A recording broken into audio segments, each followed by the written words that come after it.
على صفحته بمنصة التواصل الاجتماعي انستغرام، كتب الفنان المغربي رشيد الوالي رسالة رومانسية لزوجته ابتسامة مفاجئا بذلك متابعيه. وشارك الوالي عبر حسابه صورة رومانسية تجمعه بزوجته، أرفقها برسالة يعبر من خلالها عن مدى حبه لها.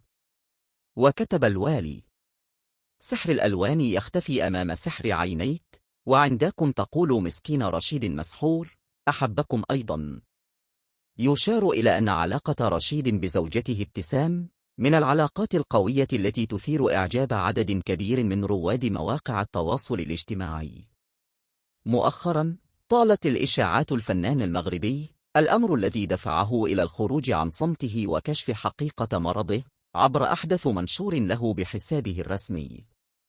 وجاء في منشور لرشيد الوالي نفى من خلاله مرضه قائلا: هناك شائعات عن مرضي، أنا بخير. أعرض فيلم الطابع للجالية المغربية بفرنسا حاليا وشكرا لكم.